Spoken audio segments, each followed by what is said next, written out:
بسم الله الرحمن الرحيم.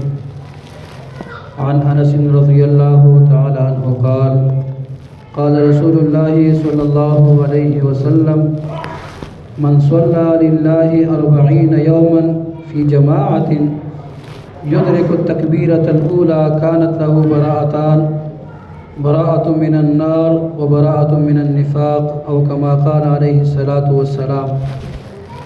حضرت انس رضی اللہ تعالیٰ عنہ سے روایت ہے کہ رسول اللہ صلی اللہ علیہ وسلم نے ارشاد فرمایا کہ جو شخص اللہ کی رضا کے لیے 40 دن تکبیر اولیٰ کے ساتھ نماز پڑھے تو اللہ تعالیٰ اس کے لیے 2 براتیں لکھ دیتے ہیں.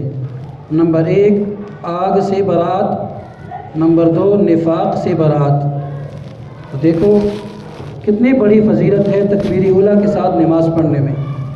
جس شخص کے لیے نفاق سے بری ہونے کی برات لکھ دی جاتی ہے تو اس سے بڑی فضیلت کیا ہو سکتی ہے؟ یا جس شخص کے لیے جہنم سے بری ہونے کا فیصلہ لکھ دیا جاتا ہے اس سے بڑا انعام اور کیا ہو سکتا ہے؟ پھر اس کے بارے میں فقہاء کا اختلاف ہے. ایک قول یہ ہے کہ ثنا کے ختم ہونے تک، دوسرا قول یہ ہے سورہ فاتحہ کے ختم ہونے تک، اور ایک جو اصح قول ہے، صحیح قول ہے، وہ یہ ہے کہ جس شخص نے پہلی رکعت جماعت کے ساتھ یعنی پہلی رکعت میں شریک ہو گیا گویا کہ اس نے تکبیر اولیٰ کی فضیلت کو حاصل کر لیا. تو ہمیں بھی کم از کم پہلی رکعت میں شامل ہونے کی کوشش کرنی چاہیے. یہ کب ہوگا؟ یہ اس وقت ہوگا کہ جب ہمیں اذان ہو جائے اس کے فوراً نماز کی تیاری میں مشغول ہو جائے، فوراً وضو کرے.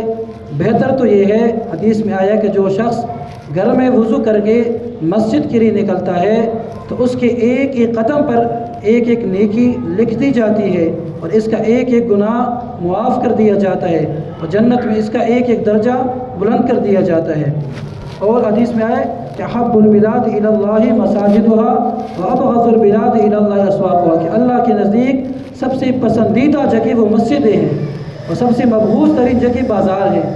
آج ہم اپنے آپ کے بارے میں سوچیں، ہمارا مسجد میں دل لگتا ہے کہ نہیں لگتا؟ کتابوں میں لکھا ہے کہ مومن انسان کا دل مسجد میں لگا رہتا ہے، البتہ منافق انسان کا دل مسجد میں نہیں لگتا. آج ہم اپنے آپ کے بارے میں سوچیں، ہم مسجد میں آتے ہیں تو پورے وقت پر آتے ہیں، نماز پڑھتے تو فوراً ہی نکلنے کی کوشش کرتے ہیں. ایسا نہ کرے بلکہ اللہ کے گھر کو وقت دے، اللہ کے گھر کے بارے میں سوچیں. ہم کم از کم جس طریقے سے ہم دنیا کو جتنا ٹائم دیا ہے اس کے آدھا حصہ تو اللہ کے گھر کو دے دے. ایک اور حدیث میں ارشاد فرمایا کہ نبی کریم صلی اللہ علیہ وسلم اور فرشتے،